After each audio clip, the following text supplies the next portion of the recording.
So I've had an opportunity to shoot a bunch of footage now with the Osmo Nano, and a few things surprised me. Not necessarily bad things. Well, for some it might be, but for the most part, it's just how am I going to use this camera? How am I going to integrate it into my workflow? All right, we're here at the Toronto Zoo today, and we are testing out the Osmo Nano on the magnetic lanyard so that we can see how this works as a POV camera. Careful, don't twist around, walk. Just go.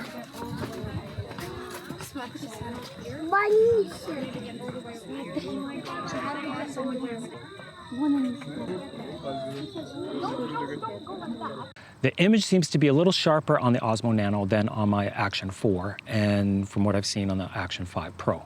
And I think that's just inherent with most action cameras, and for whatever reason, I feel like whatever DJI did on the Nano, they're kind of addressing some issues that we've had using action cameras as a vlogging camera. When you're pretty close to the camera, I'm not talking about the minimal focal distance, I'm talking about even a little bit beyond that, it ends up being a little bit soft. Because remember, these weren't intended as vlogging cameras originally, the action cameras like GoPros and that sort of thing. It was more just keeping everything in focus, and the shots were super wide.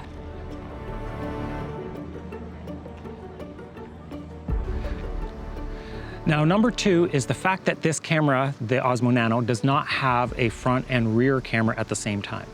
Now, of course, you can flip it, but I've already found in real world environments, when I'm actually trying to film the way that I film anyway, it has been an issue because you're holding a selfie stick and then you need kind of two hands on the camera, like a hand underneath to press the little clips and your other hand to lift the camera off and turn it around.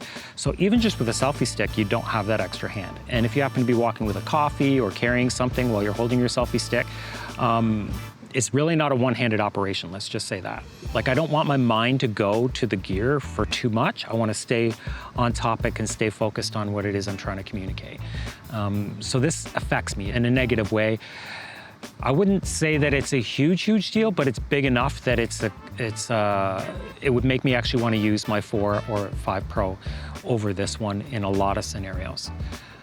This is wearable tech though, so there's a ton of advantages there. And this is a complementary camera to those other cameras for me. So I would just make note of that. Like, in my opinion, this does not replace the 4 or 5 Pro or whatever current action camera that DJI has out, or if you have a GoPro or anything else. This is in addition to that. All right, I just wanted to say a couple of things that I'm liking so far. One thing is this little guy here. When I have this detached just like this, I have the camera separated and I have the vision dock in my pocket, and when it's completely powered off, the cool thing is that you just press this button here and it starts up right away. I know that on the Action 5 Pro and the Action 4, they can do that as well, but I never use that really for whatever reason. But I found that because this is separated, and especially when I have it on my chest like this, it just kind of makes sense a little bit. Anytime I want to shoot something, I just reach down, press the button, and I can hear it. It'll go little beep sounds, and then I know that it's actually recording. And then here's the cool part, is that when you hit it again, it not only stops the recording, but it actually shuts everything down again. So you're conserving battery. I like that. And the other thing I like is that when I put the vision dock, say I don't want to have it in my pocket, maybe I have some keys and stuff and I don't want to scratch the screen, I just can attach it to the bottom, like attach it to the camera so that they're all one unit. And then the magnet is so strong, it holds that no problem on my shirt.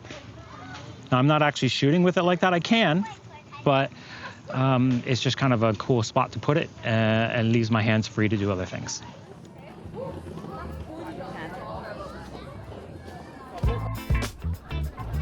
Now, number 3 is very bothersome and a simple fix if they put it in the firmware. And it's just this auto orientation of the recorded image. It's not just the screen flipping, like if you turn this camera upside down, or even if it's not fully upside down, if you kind of tilt it because you're looking at it down like this, and then bring it back up. When you tilt it, sometimes it thinks, oh, you flipped upside down, and you start recording at that, it stays in that mode. So you record the entire clip upside down, which I've done a couple of times already. Now, I've also done that on the Action 4 when I first got it. But how that's fixed is because right in the menu, you can actually tell it not to do that. You can turn off that auto rotate option, and and you don't have the problem. Unfortunately, it's not in the menu here. I think what they've done is try to conserve and minimize the amount of items on a menu. So when you pull that screen down to look at the main menu, the settings menu, if you scroll once to the left, you'll get to the SD card and your internal memory, and you'll be able to format, do all that kind of operations. To be honest, my suggestion is add a third kind of swipe. So you got your first screen, swipe for a second screen, and maybe swipe for a third screen. And then that way you could put a couple of these extra options that they're missing already from the action cameras that are vital to me, because it's really annoying to do a bunch of clips and have them upside down and then I have to swap them in post. Not a deal breaker, but it's something you should be aware of.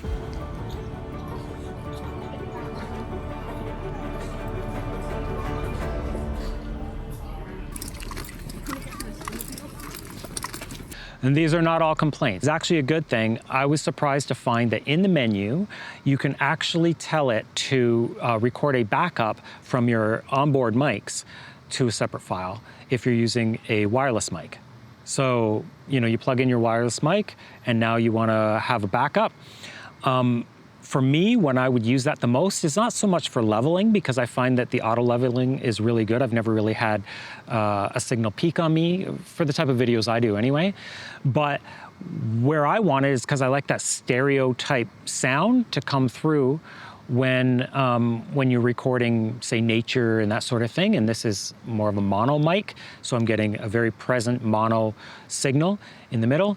And then if I feel like, I want to cut away to whatever that nature stuff was happening in the background, or a plane flew over, or a car zipped by, and I want to have that kind of stereophonic vibe to it. Here's the downside to that, though, is that the backup is only in mono. So you don't actually get that. I'm sure for somebody this is useful. It's always good to have an extra audio backup, but no. And I guess if you had problems with your wireless mic, like it died partway through your recording or something, first of all, it would pop up on the screen and let you know that. But if you happen to not notice it, you would at least have your audio backup. So it's still a good thing overall.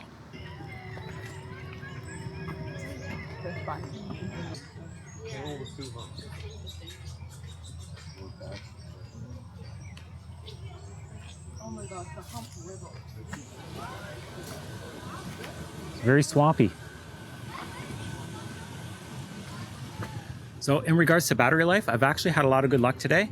I was able to get through most of the day without having to charge it. In fact, I never actually ran out. I got down to about 30% in the camera, and the dock came down to about 8%. So that was, pretty low. So what I did do, though, is I brought a battery pack with me. I plugged it in about 20 minutes later, I think it was. I had 100% on both, so I was able to run again. The other thing is on your internal memory. Again, I've been shooting all day, and just about, say, 80 to 90% through the day, I had to actually dump the internal memory onto the SD card. So if you don't know, the internal memory, that's where everything gets recorded to first. The SD card, it doesn't actually record directly to SD card. So you do have to consider whether you want the 64 gig or the 128 gig. Now, pretty much everyone out there is saying go get the 128 gig. I didn't actually see that until I ordered mine already. So I might be returning this one and upgrading to the 128. It's not totally necessary. When I did the transfer, it felt long, but I actually timed it and it was about 10 minutes to dump the entire card, the 64 gig, onto my my SD card. So honestly, I'm on the fence. I might just keep this one for how often I'll use it. And if you think about it, during breaks, if you stop for a drink or whatever, you can actually just stop and do the transfer at that point. If you plan for it, if you're cognizant of it, then you'll be okay. So just one added note here. This happened during the recording of this video. I actually had a couple of different messages pop up on the screen. Now, this kind of scared me because I am shooting, it's about 25 degrees Celsius here today. There are no clouds in the sky, so if you're in direct sunlight, that kind of does heat things up, which I was. And I got a warning message first that told me that the charging would stop on the camera, but the camera would still work. And then after that, about maybe 10 or so minutes after that, I actually got a full shutdown. It actually said that it can't record anymore. I had to let it cool off for probably only about 3 or 4 minutes.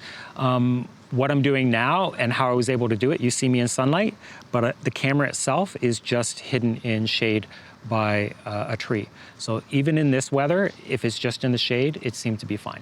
Oh, and why that's concerning to me is because I was really hoping, and I've even responded to some comments on my previous videos about this, I felt like if you're in 24 frames per second at 4K, you're probably fine. It's people that are running at 60 frames per second, or even 30 frames at high bit rate, that would be an issue. So even 24, it's an issue, but I am shooting in high bit rate. So I'm not gonna even try to reduce that because I don't even like these cameras if I'm in a lower bit rate.